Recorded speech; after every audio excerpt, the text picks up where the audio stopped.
Welcome to the Coaching Table. I'm Thomas Thompson, leadership coach with Lead Self, Lead Others.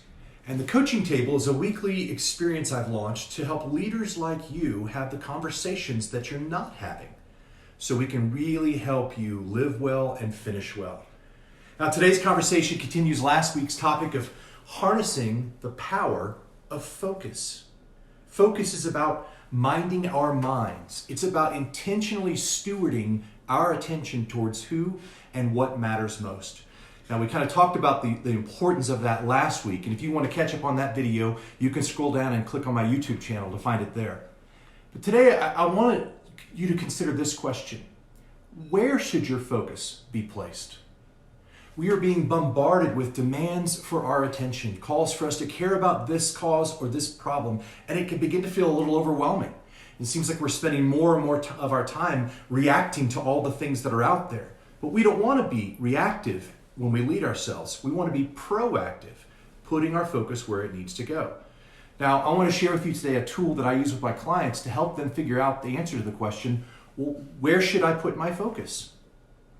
In his book, The 7 Habits of Highly Effective People, Stephen Covey distinguishes between people that are proactive, who focus on what they can do, and people who are reactive, who focus on their energy and their thoughts on things that are beyond their control. Now, since we're at the coaching table, I want to put a little food spin on it, and I want to share with you the Platter of Concern. This is a big old platter filled with all the things that we're concerned about.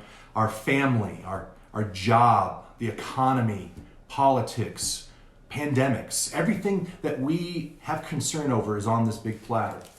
But sitting on that platter is a smaller plate. It's called the plate of control.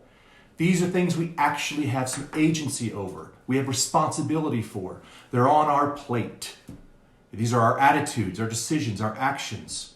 We all have uniquely God-given plates. Now here's the thing.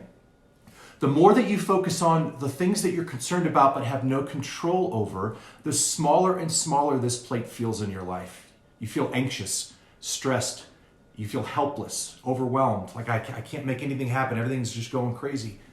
However, the more that we begin to focus on what we have control over, what we actually have agency over, we actually begin to see this thing expand, and you gain effectiveness and influence. I just had a moment like this a second ago when I was waiting to record this video. One of my kids was in the kitchen here making a meal, and it just seemed like it took a long time. And I was thinking, hurry up, I want to get to this video. And I actually started to get a little anxious about that. And then I realized, wait a minute, I'm doing the same thing I'm talking about here. I'm focused on something that's not in my control, and that is how long it takes someone to make lunch. What do I have control over? I have control over what I do in those moments while I was sitting here waiting to record the video. And so I decided to shift gears and go, I'm going to pray for the people that are going to be watching this video. I'm praying for you. I can be more effective with my time when I focus on what I have on my plate. Now, I said these plates were God-given. Let me explain. In Matthew 25, Jesus tells a story of a master who goes on a long journey and entrusts his servants with his household. Each of them receives different amounts of talents, different amounts of responsibilities, different size plates. And in essence, what the master was saying was this: I want you to shift your attention away from all the things that you could focus on, and I want you to focus on what I have put on your plate. Now, 2 of the servants maintained their focus, and they grew their plates. But one of the third one, he was afraid, and he was worried about things he could not control, and he saw his plate and his effectiveness shrink. Here is your coaching table question for this week. What has God put on your plate? You see, the answer to the question, where do we want to put our focus, is we want to shift our focus away from the things that we cannot control, and we want to shift it to what God has actually put on our plates. You might even want to get out a piece of paper and draw these 2 circles and start to populate these lists. What are the things that you're focusing on out here that are not on your plate? Things that God has not given you responsibility or agency over or influence over. And so you want to shift here. This is where we keep our focus. What has God placed on your plate? I'd love for you to take that question with you throughout this week and bring it into your prayer time, bring it into your dinner table, bring it to your journal, answer it in your own personal development time or with your own leadership coach. Let's keep your story moving forward.